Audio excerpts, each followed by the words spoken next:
日本在经历 G7 峰会之后，一改往常对华强硬的态度，菅义伟在一场记者会上表示，不会对中国组建什么所谓的包围圈。对于这一态度的转变，有分析人士认为，或许是 G7 峰会上的经历让日本明白，即使他们拼命跟在美国身后，在亚太地区与中国对抗，最后也依然融入不了欧美的小圈子。所以在这种情况下，日本可能改变了思路，开始想与中国交好了。然而，纵观日本近段时间的表现来看，这很可能是他们故意放的烟雾弹。日本的枪口也许一直都在对准着中国。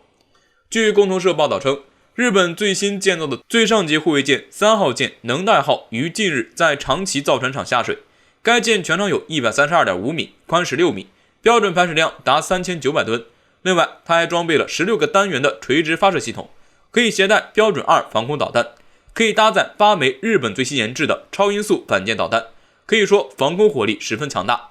值得关注的是，在能代号下水之前，还有2艘日本主力战舰也相继下水，它们分别是今年3月份下水的最上级首舰最上号和去年11月份下水的2号舰熊本号。可以说，在不到1年的时间里，日本也开始通过下饺子来提升海上自卫队的军事实力了。要知道，日本作为一个战败国，其受到的制裁是不允许他们拥有正规军队的。而现在日本海军自疯狂下水主力战舰，这种举动从本质上来说就十分反常。杨成军教授认为，中国必须要高度警惕日本政府走向极端，更要防范他们突然对中国发起军事行动。因为除了日本在短时间下水3艘主力战舰之外，他们还做出了许多容易引发战争冲突的举动。例如前段时间日本修改法案，允许海上自卫队在执行任务时能够对中国开火。还有在台海问题上，日本与美国一再勾结试探中国底线，两国甚至还准备在近日举办史上最大规模的实战演习。很显然，日本的枪口仍然还是对准着中国，所以我国必须要警惕起来。同时，杨成军教授还强调了，在警惕的同时，解放军也要做出适时的反击，因为日本现在对中国的态度一直也是阴晴不定，他们做出的挑衅行为都是在试探中国的底线，所以我们要给其难以承受的反击，才能让日本明白，任何挑衅中国的行为都将付出沉重的代价。根据美国媒体的报道，驻欧美军的 B-5H 战略轰炸机近日完成欧洲部署后返回美国，历时27个小时，航线穿越了北极和太平洋。而美军对此高调宣称，美军此次行动旨在实现对北极和太平洋的同步威慑，北极所针对的就是俄罗斯，而太平洋方向无疑针对的就是中国了。此次漫长的环球飞行需要进行多次空中加油，美军共有3个司令部辖区的加油机为轰炸机执行了加油任务。美国《信条旗报》称，目前西太平洋对于中美竞争日益重要，因此美国正在逐渐将欧洲和中东的兵力转向亚太，要求欧洲各国自己加强军事力量对抗俄罗斯。目前中国军队正在太平洋地区稳步崛起，中国的海空力量已经突破第1岛链，大量出现在美军第2岛链的关岛海域，这无疑令美军非常的惊慌。美国空军在新闻稿中表示，美军轰炸机部队的行动目的是向盟国保证，美国空军能够快速应对任何的突发事件，就是替美国的盟友们加油打气。美国空军驻欧洲和非洲空军司令哈尔吉安表示，我们无与伦比的全球打击能力是空军战斗力的中坚，轰炸机部队既能保障美国的安全，也能保障我盟友的安全。由于美军的 B-1B 枪骑兵轰炸机在频繁的使用中寿命锐减，不得不提前退役，导致了目前美国战略空军轰炸机数量开始减少，而美军规划的下一代 B-21轰炸机何时能够服役还是一个未知数。因此美军对 B-52进行了多轮升级，安装了先进的电子战设备，使之能够使用更新的导弹武器。目前 B-52主要使用 JASSM 导弹进行防区外打击，基本上做的是和美国海军舰艇战斧巡航导弹一类的活。未来美军想要让其携带 AGM-183A 助推滑翔型高超音速导弹，该导弹拥有1000至1500公里的最大射程。此外，该机还能对海上目标实施打击。美国空军认为，这对于限制日益活跃的中国海军舰队非常重要。但今年 AGM-183A 导弹的几次飞行试验都以失败告终，显示出美国在高超音速武器领域中被中俄拉开差距的事实。目前俄罗斯和中国的轰炸机都能够投放高超音速武器。对于美国的言行，中国的军事专家表示，美军的自信恐怕是在做梦。垂暮之年的 B-52存在很多的缺点，在战时，美军的加油机和轰炸机在雷达上可谓目标明显，美军的加油空域会受到很大的限制，加油机自身的安全也很难得到保障。中国可以派遣远程战斗机搜寻和拦截美军的轰炸机和加油机。BOR 这样的传统兵器很难用来对付中俄这样的大国，只能用来欺负一下中小国家。在几十年前的越南战场，面对落后的越南军队，美军的 B-52都未能给美国赢得战争。现在面对强大的中国军队，想要依靠这样老旧的轰炸机来取得胜利，不可能，无疑是痴人说梦。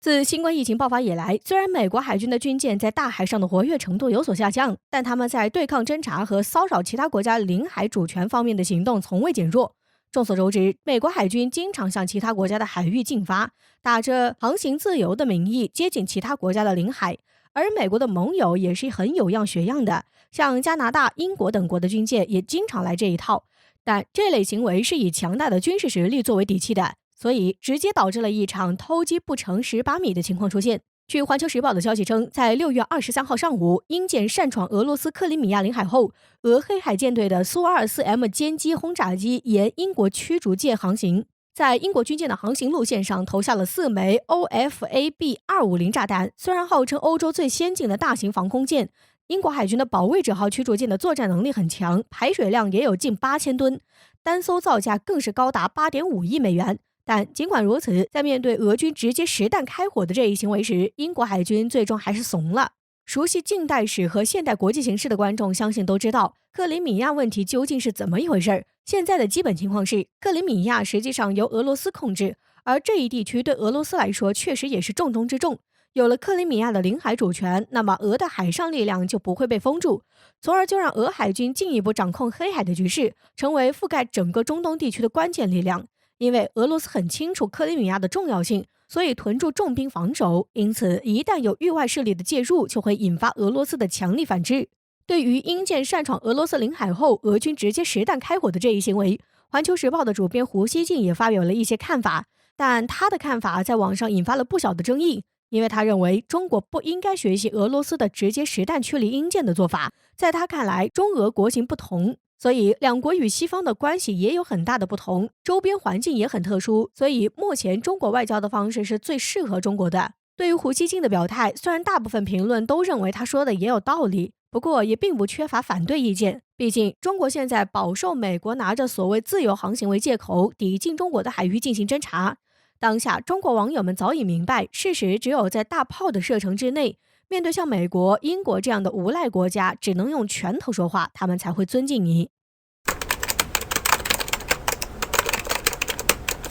6月17号，中国成功发射神舟12号载人飞船，将3名航天员送入太空，中国人首次进入自己的空间站。然而近日 NASA 又酸了，美国人却开始发现一个难看的事实。在近日 NASA 局长尼尔森在国会众议院听证会上表态，支持美国沃尔夫条款永久化。2011年美国国会批准的沃尔夫条款以所谓的国家安全为由，禁止中美两国之间任何太空合作，并且以此将中国排除在国际空间站项目之外。而尼尔森意思不仅要永久将中国排除国际空间站，还希望永久禁止两国太空技术合作，而拉上中国无非就是问国会要钱。尼尔森呼吁科学、空间和技术委员会支持增加 NASA 2022财年预算的请求，以便美国更好地与中国竞争。而在听证会上，联邦众议员沃尔兹提问，中国在太空地位越来越令人担忧，中国将取代美国的超级太空强国地位，美国将不再保持第一名吗？对此，尼尔森称美国理应第一。